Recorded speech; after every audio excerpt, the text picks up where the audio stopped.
Hello everyone, how are you. आप सभी I hope कि अच्छे होंगे घर पे एंड लॉकडाउन का फुल एंजॉय कर रहे होंगे घर पे। ठीक है, आपको अच्छा खासा टाइम मिला है घर पे सेल्फ स्टडी भी करने के लिए, तो आप अच्छे से घर पे रहिए। ठीक है, प्रॉपर प्रिकॉशन लीजिए। ठीक, और घर पे बैठ के अच्छे से मेहनत करिए। आप सिर्फ एनसीईआरटी तक ही लिमिट नहीं रही, क्योंकि अब आपको बहुत टाइम मिल चुका हुआ है, तो आप प्रॉपर सभी कुछ पढ़िए। जो टॉपिक पढ़े उससे रिलेटेड जितने भी कम्पिटेटिव है सब कुछ आप पढ़ते रहिए, क्योंकि ये बहुत अच्छी अपॉर्चुनिटी आपको घर पे बैठ के बहुत सारा टाइम मिल जा रहा है। क्योंकि आप स्कूल अगर आते तो उसमें फिर बोलते आपके बहुत सारा टाइम लॉस हो रहा है, ये हो रहा है, ये हो रहा है। तो अब घर पे आप बैठ के बहुत कुछ कर सकते हो। आपको वीडियो कंटिन्यू ट्रांसफर होता जा रहा है पार्ट बाई पार्ट, इसीलिए मैं टॉपिक बाई टॉपिक आपको बनाता जा रहा हूँ, चैप्टर बाई चैप्टर।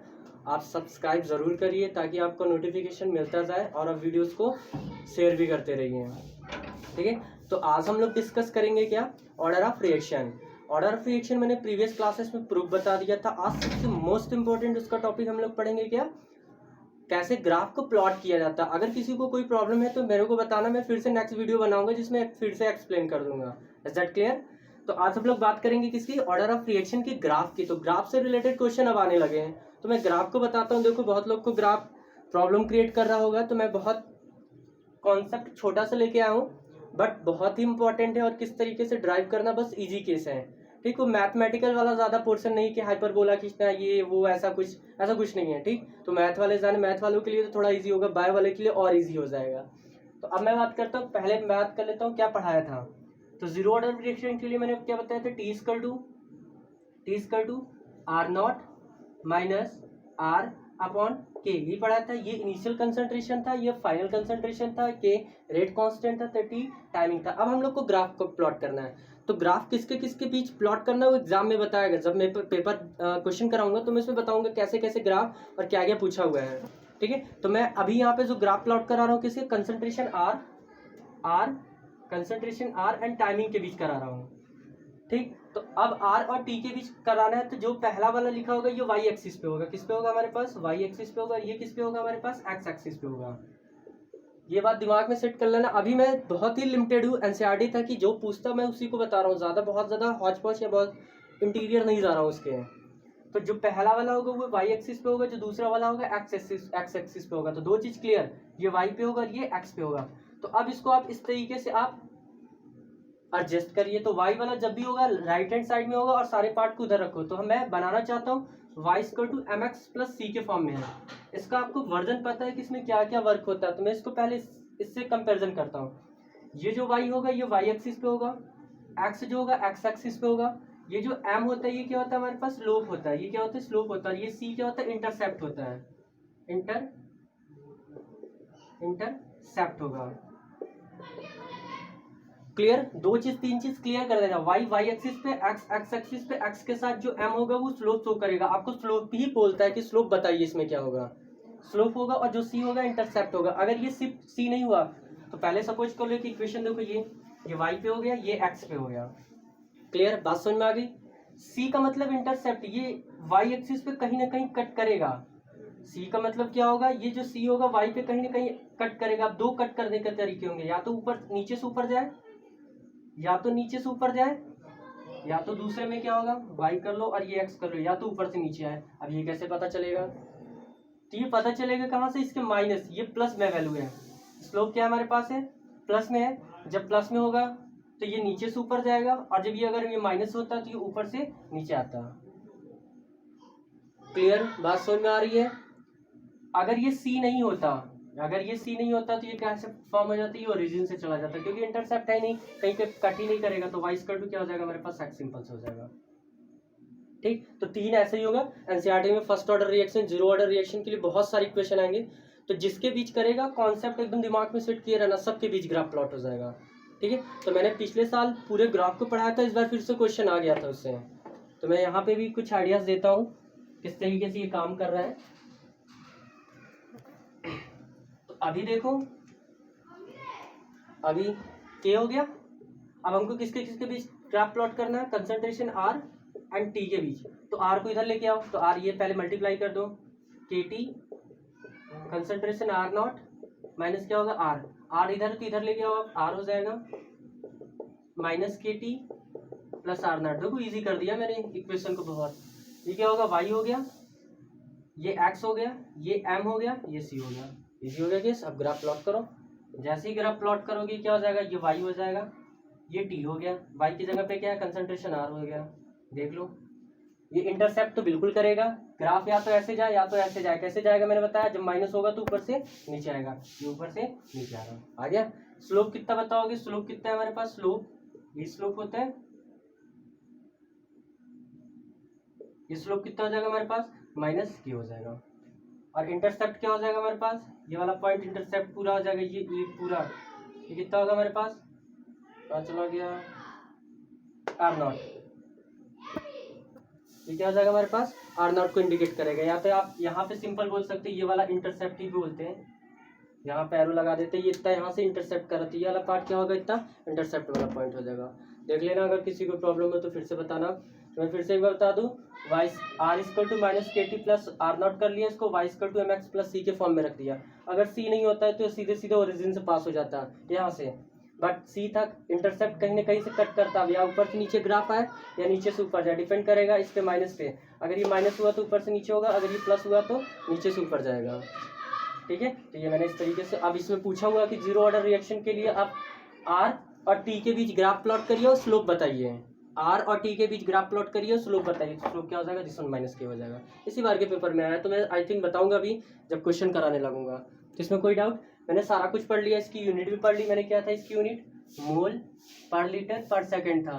और सबसे अच्छा काम मैंने इसका बताया था कि जो ट्रिक बताया था यूनिट को फाइंड आउट करने के लिए, क्या था रिमेंबर, मोल पर लीटर 1 माइनस एन पर सेकेंड। ये सबसे बेहतरीन है, इसको जरूर याद रखे रहो, सब जगह काम करेगा ये, कहीं कहीं फॉल्ट नहीं होगा, आपको कोई डाटा की जरूरत नहीं पड़ेगी।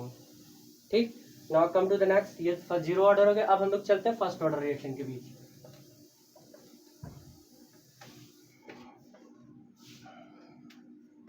देखो फर्स्ट ऑर्डर में क्या होगा, first order reaction, first order में फिर से वैसे ही काम कर रहा हूँ। आर होगा, ये पी होगा, प्रोडक्ट होगा। जब टाइमिंग टी जीरो रहा होगा तो कितना हो जाएगा हमारे पास ए, और ये क्या होगा जीरो। जब टाइमिंग टी एट होगा तो कितना होगा एक्स होगा, ये कितना हो जाएगा ए माइनस एक्स हो जाएगा।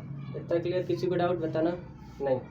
अब रेट इक्वल टू क्या होगा, rate equal to T A minus x के पावर 1। अब इस पे डिपेंड करेगा 1 पे, यहाँ पे जीरो नहीं है तो इसका इंटीग्रेशन होगा। वी कैन राइट रेट को क्या लिख सकते हो हम लोग, D x upon d T, पहले वाला ही केस के एंड ए माइनस एक्स। ठीक है, अब डी टी को उधर भेज दो, के को इधर भेज दो, सॉरी एक्स का टर्म एक्स के साथ रखो, डी एक्स अपॉन ए माइनस एक्स को एक साथ रखो एंड के डी टी को एक साथ रखो, टर्म को एक साथ रख रहा हूँ सारे को। अब इंटीग्रेशन कर दो, जैसे इंटीग्रेशन करोगे, इंटीग्रेशन लगा दिया मैंने, ठीक है, इंटीग्रेशन लगा दिया दोनों तरफ, के कांस्टेंट है बाहर निकाल के लेके आओ, T X upon A minus x equal to minus sorry D T. इतना, किसी को भी प्रॉब्लम, अभी तक पहले वाला ही। अब यहाँ पे देख दो का इंटीग्रेशन आप याद कर लेना, 1 माइनस ए माइनस एक्स का इंटीग्रेशन डायरेक्ट होता है, तो मैं इसका इंटीग्रेशन लिखता हूँ, क्या हो जाएगा minus L N A minus X हो जाएगा इसका इंटीग्रेशन। तो मैं यहाँ पे ब्रैकेट में लिख देता हूँ, यहाँ पे नोट कर लेना, डी एक्स अपॉन ए माइनस एक्स का जो इंटीग्रेशन होता है वो कितना होता है minus L N A minus X हो जाएगा। माइनस क्यों आया, क्योंकि ये माइनस एक्स था, माइनस एक्स होगा तो यहाँ पे क्या हो जाएगा minus L N A minus X, plus होता है तो L N A plus X हो जाता है। ठीक है, तो माइनस एल एन क्यों लगा है, मैं इसको लॉग में जब नेचुरल लॉग में चेंज करूंगा, लॉग बेस 10 में, तब 2.303 को मल्टीप्लाई करूंगा, जैसा कि मैंने पीछे पढ़ाया था। किस में पढ़ाया था मैंने, नर्नेस इक्वेशन में। सब जगह वैसे ही काम करूंगा। केटी का तो आप लोग ऑलरेडी पता है क्या था, केटी और एक कांस्टेंट आएगा जिसका नाम होगा इंटीग्रेशन कांस्टेंट सी होगा। इक्वेशन नंबर ये हो जाएगा फर्स्ट। अभी यहाँ तक किसी को डाउट बताना, सिंपल से case, a minus x d x upon d t equal to k a minus x d x, x के कोफिशिएंट को साथ में लेके आओ, d x upon A minus x equal to k d t, integration लगा दीजिए, k constant है बाहर निकालिए, डी एक्स अपॉन ए minus x k d t हो जाएगा। ठीक है, 1 अपॉन ए minus x d x upon ए माइनस एक्स का integration minus L N A minus X होता है, ये सबको पता है।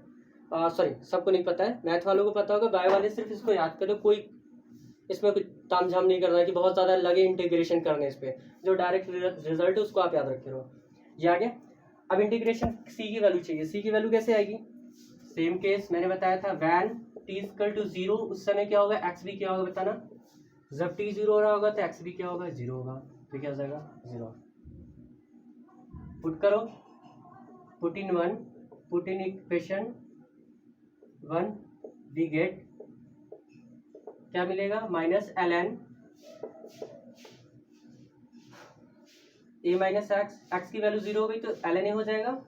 ठीक, a की वैल्यू 0, c हो जाएगा। c की वैल्यू कितनी हो गई, अब इसको उठा के यहाँ पे सब्स्टिट्यूट कर दो इक्वेशन 1 में, तो क्या हो जाएगा, put in equation 1 we get क्या मिलेगा, minus ln a minus x equal to K T minus ln a। अभी देखो यहाँ पे कोई problem, minus ln a minus x equal to K T minus ln a। अब इसको मैं सॉल्व करता हूँ, फिर से ln a इसके जगह पे c के जगह पे आ गया, मैंने रख दिया, सिंपल से। अब इसको सॉल्व करता हूँ, क्या हो जाएगा हमारे पास, ln की इधर भेज देता हूँ, ln a minus x equal to K T, ये हो जाएगा। अब ये देखो फॉर्मूला है, किसका फॉर्मूला है पता है, क्या होता है हमारे पास, लॉग ए अपॉन बी का फॉर्मूला क्या होता है, लॉग ए माइनस लॉग बी होता है। तो यहाँ पे भी देखो लॉग ए माइनस बी, तो log A upon this one हो जाएगा। तो ln के टर्म में लेके चल रहा हूँ, ln ए अपॉन ए माइनस एक्स इसका टू क्या होगा, के टी। आ गया, इतनी बात क्लियर। अब ln को चेंज करने के लिए मैंने लॉग का यूज किया, 2.303 का मल्टीप्लाई करना पड़ेगा, तो क्या हो जाएगा 2.303 log A upon A minus X equal to K T. अभी किसी को डाउट नहीं, अब इसको इधर लेके आ जाओ, टी स्क्वायर टू क्या होगा, या टी स्क्वायर टू टी है, T square to 2.303 upon K log A upon A minus x. ये देखो आ गया फाइनल। ये वेरी वेरी इंपॉर्टेंट है, पूरे चैप्टर में मैं इसको इसकी हेल्प से न्यूमेरिकल को सॉल्व कराऊंगा। वंस अगेन फिर से देखना, इजी है बहुत case. R minus P A suppose किया, A minus X concentration A, rate initial पे डिपेंड करेगा कि A minus X, integration X के कोफिशिएंट को साथ में लेके आ जाओ, डी एक्स अपॉन ए माइनस एक्स के टी हो जाएगा। के को बाहर निकालो, इंटीग्रेशन निकालो, लगा दो, डी एक्स अपॉन ए माइनस एक्स का इंटीग्रेशन माइनस ln ए माइनस एक्स होता है। सी की वैल्यू को सब्स्टिट्यूट करना है, तो टी स्क्वायर टू 0 जब होगा तो टी एक्स की वैल्यू भी क्या होगा, 0 हो जाएगा। सी की वैल्यू उठा के पुटअप कर दो तो इसको ये आ जाएगा ln ए। इसको सॉल्व करोगे तो फाइनलाइज सॉल्व करने पे T square to 2.303 upon K log A upon A minus x आएगा। इसको आप राइट करिए, ठीक है। मैं यहाँ पे थोड़ा सा रेस करता हूँ, बताता हूँ इसमें सब क्या है। और इसको देखो क्या लिख सकते हैं, एनसीईआरटी में कैसे लिखा है, T square to 2.303 upon K log concentration R naught upon R, ऐसे भी तो हो सकता है। अभी पीछे मैंने बताया था जो ए होता है, जो कंसंट्रेशन ए है एट और आर नॉट है, ये क्या था हमारे पास, इनिशियल कंसंट्रेशन। और जो हमारे पास ए माइनस एक्स है और आर है, ये क्या होगा हमारे पास, फाइनल कंसंट्रेशन होगा। इसमें किसी को डाउट नहीं होना चाहिए। टी ऑलरेडी पता है टाइम है, और के क्या है हमारे पास है, रेट कांस्टेंट है, ठीक है। तो ये मोस्ट इंपॉर्टेंट है, ये नोट किए रहना सभी लोग, इसमें कोई डाउट नहीं। इसमें बहुत इजी कैलकुलेशन, कुछ भी नहीं करना है। तो मैंने आपके एनसीईआरटी में किस तरीके से रिप्रेजेंट है, ऐसे रिप्रेजेंट है, T equal to 2.303 upon K log R naught upon R हो जाएगा, इनिशियल अपॉन फाइनल हो जाएगा। सबकी वैल्यू बता दिए, चाहे आप ऐसे न्यूमेरिकल को सॉल्व करो इस फॉर्मूले पे, चाहे इस फॉर्मूले पे सॉल्व करो, दोनों सिंपल होंगे, ठीक है। तो अब हम बात करते हैं इसकी यूनिट ऑलरेडी मैंने बता चुका हूँ। यूनिट फर्स्ट ऑर्डर के लिए क्या था भाई, बताना जल्दी से, मोल पर लीटर 1 माइनस एन पर सेकेंड, ठीक है। एन की वैल्यू क्या 1 रख दो, क्या आएगा हमारे पास, पर सेकेंड आ गया। बहुत इजी है केस, ठीक। नेक्स्ट टॉपिक में बताऊंगा इसका ग्राफ। इसके ग्राफ में वेरिएशन है, लॉग के टर्म में है, इसके टर्म में किसके किसके बीच है, तो कैसे कैसे ग्राफ जाएगा। तो मैं फर्स्ट ऑर्डर के लिए ग्राफ जरूर बताऊंगा, मोस्ट इंपॉर्टेंट होगा। आई होप ये सारा मैटर समझ में आ रहा होगा। आप ऐसे ही फेयर कॉपी में आप लिखते चले जाइए, मैं आप साथ में इसका न्यूमेरिकल भी साथ में लगाते चले जाऊंगा, ठीक है। Thank you for so much for watching this video and share. आप इसको शेयर भी करिए, लाइक भी करिए, ठीक है, ताकि बहुत से ज़्यादा लोग का बेनिफिट हो जाए। Thank you.